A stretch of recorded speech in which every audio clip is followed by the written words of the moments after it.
Episode 6 of Andor was a nail-biter.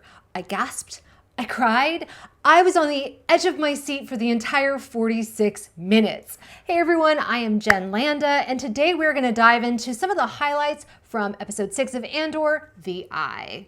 Everything up until now has been building up to this Aldhani mission, not just in plot, but also in character development. Episodes 4 and 5 helped us get to know this rebel crew, and so when they go on their Aldhani mission, we want them to succeed, not just because it's a win for the rebellion, but also because we like these characters. I gasped out loud when we learned that Tamron had been a stormtrooper, which obviously explains why he was in charge of the group's undercover Imperial training.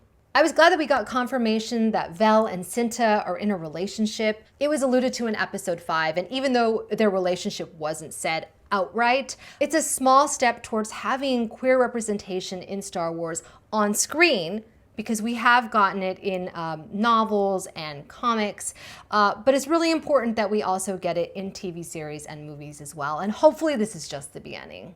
I remember hearing creator Tony Gilroy talk about how they were going to be featuring so many characters in this series. And I wondered at the time, well, how is he gonna give us all these characters and how are we gonna get to know them really well so that we're invested in their stories? Never underestimate Tony Gilroy or Dan Gilroy, who wrote this episode. Second of all, the actors that they have cast, even if they just have one line, are fantastic and memorable.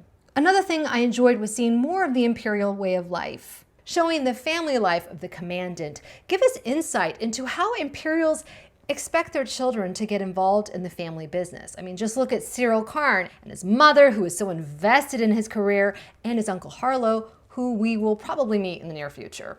But this scene with the Commandant and his wife and son make this scene where they are taken hostage really upsetting to watch. Sure, this family is a part of the Empire, but these two are innocent victims, and I thought to myself, oh my gosh, if they're gonna kill this kid, we are entering into Game of Thrones territory where the brutality is just on another level. Thankfully, the family doesn't get killed, but a lot of other people do. I really got emotional seeing Gorn and Tamron get shot, as well as Nemik's death, that really also gutted me. I was crying at 9 in the morning over this show. Actor Alex Lawther's performance as Nemik was just, oh my gosh, it gutted me. When he says he can't feel his legs, it is just so gut-wrenching because it's real. This is what happens in times of war, in times of uprisings. I love that, again, we see the theme of this series, which is that sometimes good people have to do bad things in order to accomplish something for the greater good. This episode in particular finds our rebels navigating the gray areas of morality, and I love that this series is taking that risk. We got that in Rogue One, but this series is pushing that theme even further. There are so many great moments in this episode. I squealed with delight when I saw the TIE fighters because it reminded me that, oh yeah, this is a Star Wars show. The visual effects are stunning, and I think that this is when Star Wars works best, when it uses the special effects and cool visuals to amplify what is happening to our characters and enhance the storyline. Dr. Quadpa is a great new Star Wars alien who looks like Maz Kanata with Gormanda arms. It was one shock after another when we learned that Skeen is only out for himself and that he lied about his brother and that he took advantage of Nemik's injury.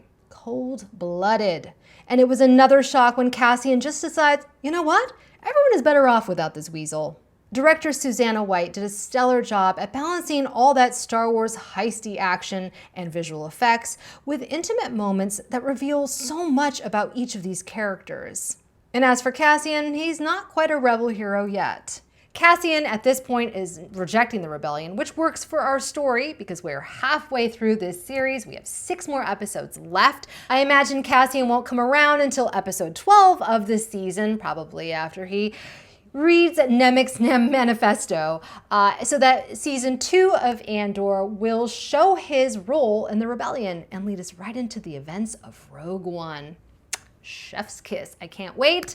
Anyways, be sure to subscribe. I will be posting these videos every week. I have some ideas on videos I want to talk about where we break down the canon that's been given to us so far. I want to talk about some of the aliens and creatures that we've also seen. So yeah, subscribe for more, and I will see you here again soon, my friends. My rebels, my calf drinkers. I'm a calf drinker. I think I've had too much. Okay, bye.